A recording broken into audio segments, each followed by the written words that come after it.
મિત્રો 21/12/24 માણેકવાડા ચોકડીએ મને રોક્યો હતો। જો આવી રીતે પોલીસ સારું કામ કરતી હોય તો આપણા દેશની અંદર દારૂ ન આવે અને આટલું કડકથી અને આટલું સરસ મજાનું ચેકિંગ કરતી હોય એ બદલ અમારી પોલીસને સેલ્યુટ છે। જે ખોટા કામ કરે છે, જો નાનો એક વ્યક્તિ આવ્યો હતો એની ગાડી ઠીક હતી, કારણ કે આપણે ગામડામાં રહેતા હોય, ગામડામાં કોઈ સારી ગાડીઓ ન હોય સાહેબ, કારણ કે અહીંયા તો ખેતરવાડીએ જવાનું એટલે ગાડી કોઈ સારી આપણે પોહાય એમ નથી। તમે જોઈ શકો છો કે આપણા ખેતીવાડીના રસ્તા કેવા હોય, કારણ કે અહીંનો ખેડૂત પાસે શું હોય, અહીંના ખેડૂત પાસે શું કાંઈ હોય ખરું?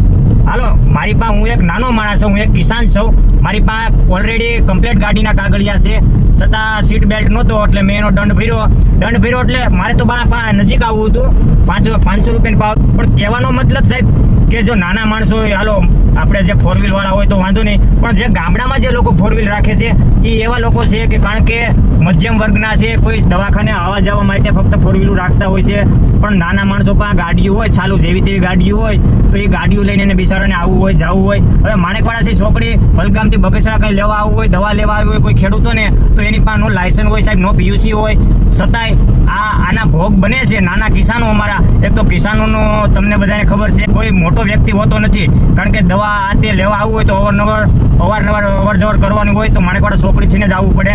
તો નાની ગાડીવાળાનો શું વાંક સાહેબ?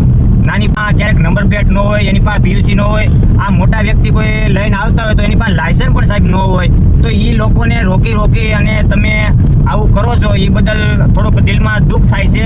અમારી ગુજરાતની પોલીસ એવી હોવી જોઈએ કે અમને ફક્ર હોવો જોઈએ, અમને ગર્વથી માથું ઊંચું હોવું જોઈએ કે અમારી પોલીસ અમારી માટે સારું કાર્ય કરે છે, અમને હેલ્પ કરે છે, અમને મદદ કરે છે। સાહેબ, તમે અમારા ટેક્સથી તમને પગાર આપીએ છીએ, અમને સંતોષ થાય એ રીતે તમે કામ કરો। નાના ગાડીઓવાળા માટે કહેવાનો મતલબ એવો કે જે નાની ગાડીઓવાળા પાસે છે એની પાસે 150, 250 રૂપિયા લેવાનું બંધ કરો, કારણ કે આ માટે આપણી પોલીસ આપણું નીચું માથું જોયા જેવું, કારણ કે આ ગામડાનો રસ્તો છે, તો ગામડાના રસ્તામાં તો સાહેબ આવું આવ્યા જ કરે, કારણ કે અહીંયા કોઈ મોટો વ્યક્તિ કોઈ હોતો નથી। સિટીમાં આવી રીતે તમે ત્યારે તપાસ કરો અને એવું બંદોબસ્ત કરો કે આપણા દેશની અંદર દારૂ ન આવવો જોઈએ, આપણા ગુજરાતની અંદર દારૂ ન આવવો જોઈએ, એવું કાંઈક કરો ને સાહેબ, તો આપણે મોટી ગાડીઓ વહી આવે છે તો એ ક્યાંથી આવતી છે સાહેબ?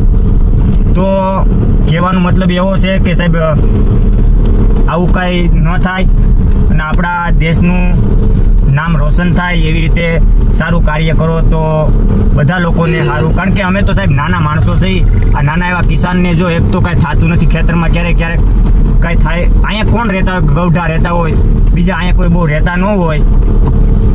અમારા દેશના ખેડૂતોને તમે આવી રીતે કરો, હજી સમય છે 9:10 થઈ હતી, તો આટલા સમયમાં ખેડૂતોને બિચારાને કંઈ આગળ પાછળ જવાનું હોય તો જાતા હોય, એવું કાર્ય કરતા હોય તો આવું શા માટે કરો છો? નમ્ર અપીલ છે કે આવું ના કરો। જય હિન્દ, જય જવાન, જય કિસાન। મારો સારો લાગે તો વિડીયો શેર કરજો, ધન્યવાદ। હું રાજકીય વ્યક્તિ નથી કે મારે કોઈ સાથે કોઈ એવું કાંઈ નથી કે આ રીતે વિડીયો મૂકું, પણ મને એમ થાય છે કે મારા દેશના ખેડૂતો માટે, મારા કિસાનો માટે, કારણ કે આવા નાના વ્યક્તિઓ હોય અહીંયા એ રોડ ઉપર અવાર જવાર કોણ વ્યક્તિ કરતું હોય કે નાના ખેડૂતો કરતા હોય, રિક્ષાવાળા કરતા હોય, કોઈ મોટી પાર્ટી ત્યાં નીકળે નહીં। એ બદલ સારું કાર્ય કરો તો તમારો આભાર। Thank you. જય હિન્દ, જય ભારત।